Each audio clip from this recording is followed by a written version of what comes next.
আসসালামু আলাইকুম। আজকে আবার আমি একটা নতুন রেসিপি নিয়ে আসছি। খাসির মাংস আমি রান্না করব। তার জন্য আমি 1 কিলো মাটন নিয়েছি, 250 গ্রাম পেঁয়াজ কেটে নিয়েছি, রসুনের পেস্ট এতটা নিয়েছি, আদা 1 ইঞ্চি নিয়েছি গ্রেট করে, লঙ্কা গুঁড়ো নিয়েছি কাশ্মীরি 1 চামচ, আর 2 চামচ হলুদ নিয়েছি, তেজপাতা দারচিনি নিয়েছি। এটা শিলে বেটেছি, কালো মরিচে জিরেতে একসঙ্গে আমি বেটেছি। এর সঙ্গে আমি একটা এলাচও বেটে নিয়েছি, আর স্বাদ মতো আমি নুনটা দিয়ে দেব। প্রথমে আমি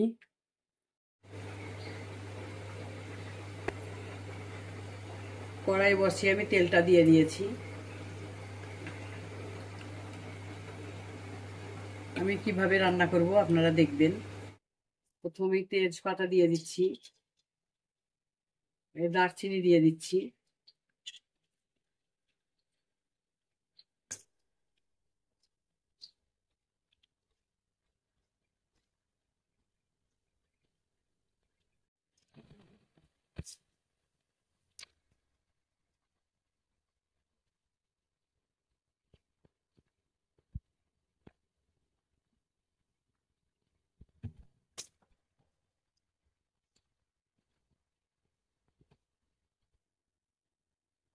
মশলাগুলো আমি এবার দিয়ে দিচ্ছি।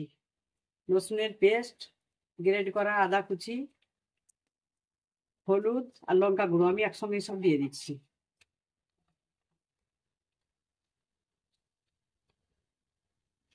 এই পেস্টটা আমি দিয়ে দিচ্ছি।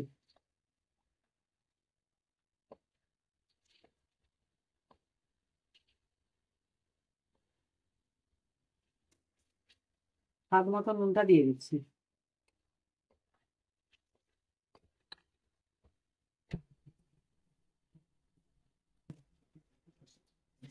মশলাটা আমি ভালোভাবে কষে নিচ্ছি।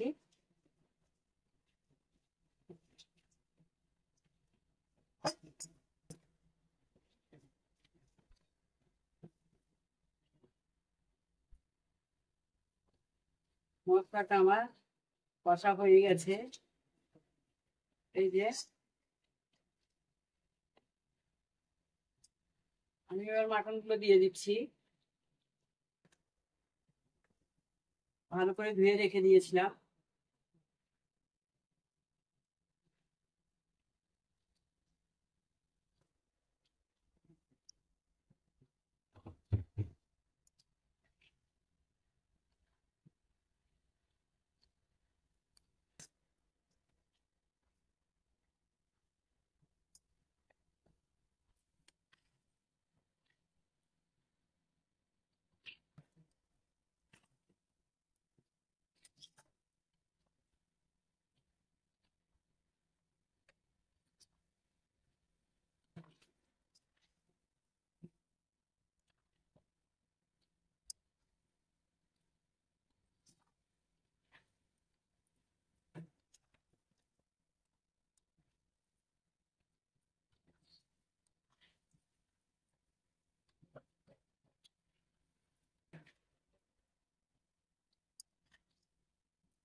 ভালো করে আমি নেড়ে চেড়ে একটু পানি দিয়ে দিচ্ছি পেঁয়াজগুলো গলার জন্য।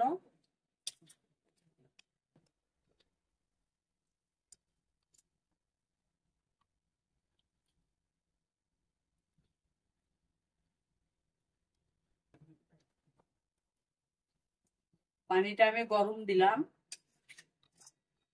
এবার ভালোভাবে এটা সিদ্ধ হয়ে যাক, আমি ঢেকে দিচ্ছি।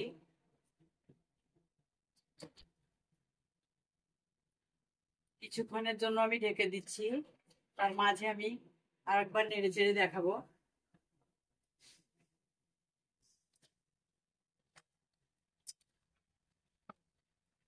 অনেকটা কমে এসছে পানি।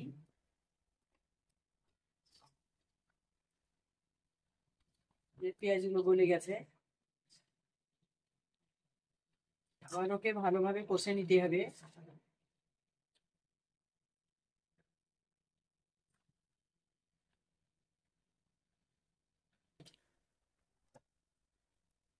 ভালোভাবে মাংসটা সিদ্ধ হয়ে যাক, আমি আবার ঢাকাটা লাগিয়ে দিচ্ছি।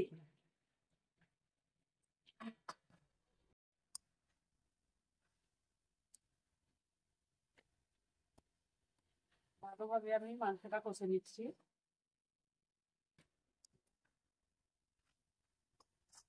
যত কষবে তত ভালো হবে।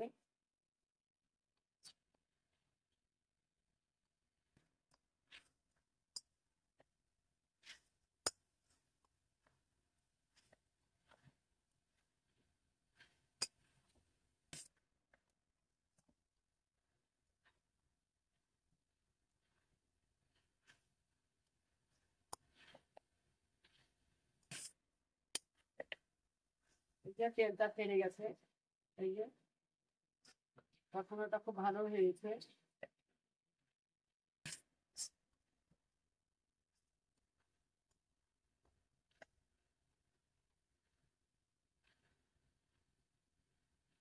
কষানো হয়ে গেছে।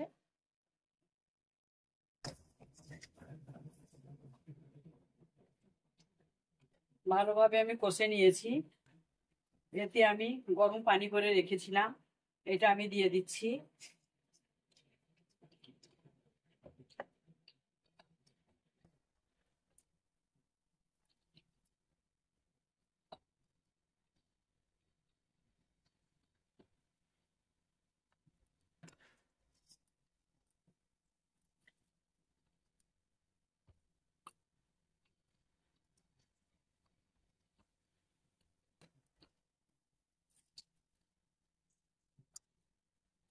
মাংসটা এবার ভালোভাবে সিদ্ধ হয়ে যাক, তার জন্য আমি এতটা পানি দিয়ে দিলাম। এবার আমি ঢেকে দিব। মাংসটা আমি ঢেকে দিলাম, ধীরে ধীরে সিদ্ধ হোক। ঢাকনাটা তুলে নিচ্ছি।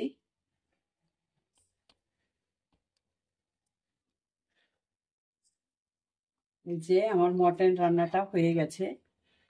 দেখুন, এইরকম করে রান্না করলে খুব ভালো লাগে। একটু ঝোল না থাকলে ভাত খাওয়া যায় না, সেই জন্য আমি ঝোল ঝোল করেছি। এইভাবে আপনারা করে খেয়ে দেখবেন।